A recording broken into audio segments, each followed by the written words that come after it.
We all know about the Cleveland QB jersey and their quarterback graveyard. Updated for this year, by the way. But did you know there are other pathetic teams that chew up quarterbacks and leave them to wither and die like old flowers? Broncos country, let's ride. It's not just about bad draft picks or wrong fits. It's about teams not building a structure or scheme that fits their QBs, high coaching turnover, and not providing any protection or weapons. And the owners, of course. Let's learn about the NFL teams that ruin quarterbacks, and that's coming up right after this. I was saying to y'all, he's gonna get slaughtered.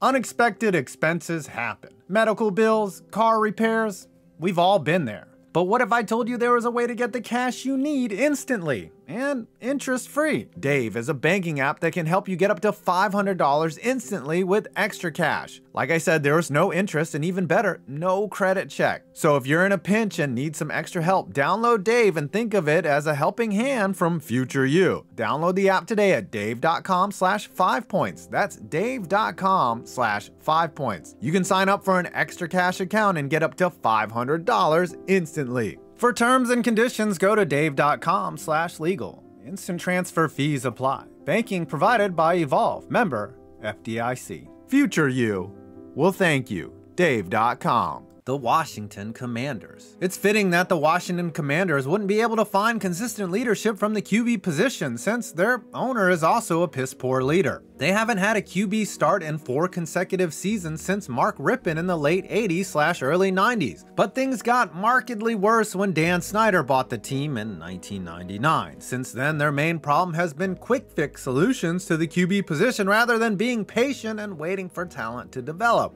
Their drafting has been mediocre at best. RG3 was great until he got hurt. Jason Campbell was sus, and Kirk Cousins turned out to be a steal of the draft for the Vikings. Unfortunately, the late Dwayne Haskins didn't pan out, and they spent a lot of draft capital on him. The real problem has been free agency and trades, where the rental process for the Commanders has been like booking one-star Airbnbs. Donovan McNabb, one-legged Alex Smith, Ryan Fitzpatrick, Case Keenum, Carson Wentz, all guys acquired on the downside of their careers and way past their prime. Who's to blame? Clearly Dan Snyder, who has meddled in the team affairs and handcuffed his football guys into making bad decisions. They have had turnover at head coach, but since Mike Shanahan, their coaches have gotten at least 3 years to prove their worth. And none of them have. Personnel has also been a problem, with them letting all-pro left tackle Trent Williams go because of poor medical treatment. Again, that points to the leadership up top, and unfortunately, despite the world wanting to happen, that's not going to change.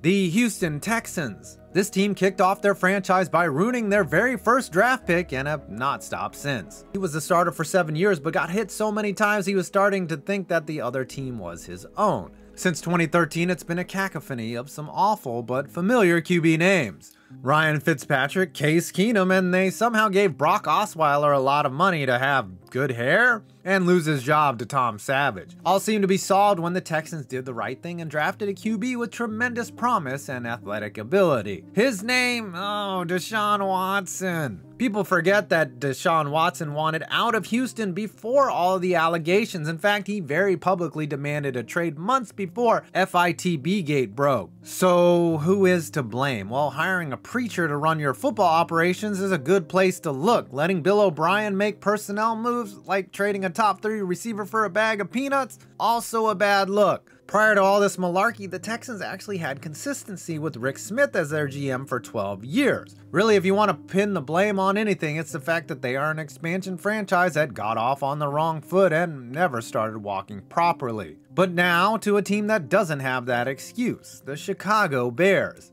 The Bears, despite their long history, haven't developed a single Hall of Fame QB in the Super Bowl era. Jim McMahon was good at what he did, but with Buddy Ryan's defense, he didn't have to do much. Remember, the Bears are the team that started Rex Grossman in the Super Bowl, and at the time, they were happy with that decision, but by the end of the game, recency bias will have you questioning what they are doing with Justin Fields, which we will get to, but before that, the Bears seem to have the right framework for developing a QB. They traded for Jay Cutler, however, he only had 1 full season as starter, his first one with the team. When he retired to go smoke cigarettes, he gave way to Mitchell Trubisky, who was a reach at number 2 overall. Mr. Kissin' Titties was given 4 years to figure things out, and he didn't. And now you have Fields, who oftentimes looks clueless. Talking heads love dissecting the lack of success with him as being coach turnover, turnstile offensive lineman, lack of a running game, or a game plan not suited for his strengths. But the scariest thing for Bears fans is that the solution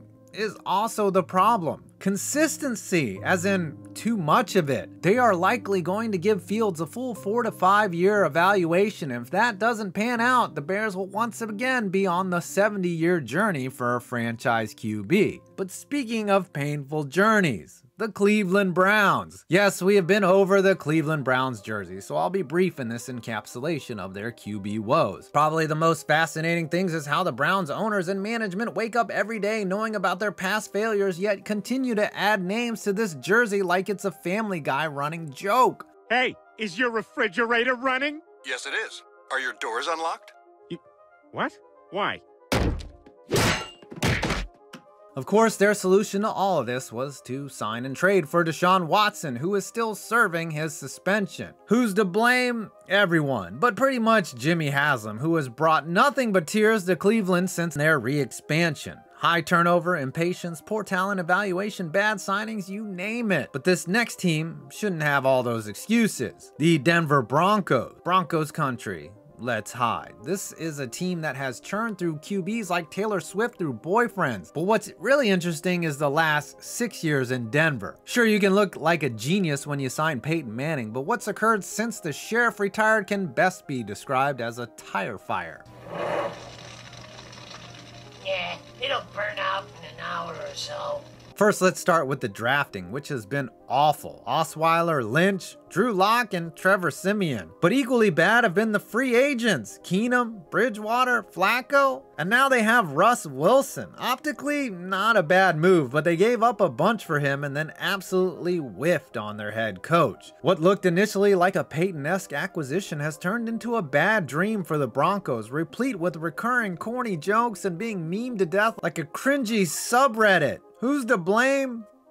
John Elway. He's canonized in Denver, and him winning Super Bowls as a player and executive has masked the problems for a long time. Though he's just a consultant now and out of football operations, you have to wonder how long Walmart puts up with poor performance and maybe gives this team a massive overhaul. And now for the place where QBs come to die. Carolina Panthers. Carolina had it good with Cam Newton. Well, the first time at least. As a whole, the franchise has actually done well with QBs. Jake Delhomme came out of nowhere to lead them to a Super Bowl. Kerry Collins wasn't a bust, and of course, Cam. But what's taken place over the last 5 years has turned Carolina into a giant meat grinder for QBs that's been churning out grade F ground beef. We can start with the end for Cam, who after years of putting his huge body on the line, he simply could not take the abuse, and his shoulder looked like it was stitched on by Dr. Frankenstein. To add to the trauma, the Panthers haven't had a Pro Bowl offensive lineman since 2019 and Trey Turner, and he promptly left after that season. Then you have an impressive churn of death, in particular with reclamation projects. Teddy Bridgewater looked like a great fit until the season actually happened. The Panthers brought in Sam Darnold, whose biggest test in the NFL came against mono, and well, he lost that one. The Panthers didn't learn from there, bringing back Cam Newton to sell tickets and then being the only sucker to pull that used couch out of the dumpster in Baker Mayfield. Mayfield is unfortunately proving a lot of haters right, but at the same time, he's not exactly in a good situation, as it's clear the Panthers are having a fire sale and cleaning house while simultaneously messing up their tank by beating the Bucs. Fitting that PJ Walker started that game and not the injured Mayfield. Who's to blame? Well, ownership turnover certainly played a factor. Jerry Richardson played in the NFL and wanted to win badly. Unfortunately, he liked to comment on the fit of women's jeans. Out loud. Yeah, dude, we all think it, just don't say it out loud. It seems like David Tepper likes the prestige of owning an NFL team, but has yet to really invest in this squad. Watching Cam slowly die like Al Michaels during a Thursday night broadcast certainly hasn't helped, but for the most part it looks like this period of signing QBs with already bad track records reeks of intentional tanking. QB consequences be damned. Bryce Young, I hope they get you a flak jacket and lots of ibuprofen. Don't spend all that nil money quite yet. Well, I hope you enjoyed this video. Please leave a like, comment, and subscribe. I'm 5 Points Vids, and you made it to my next video.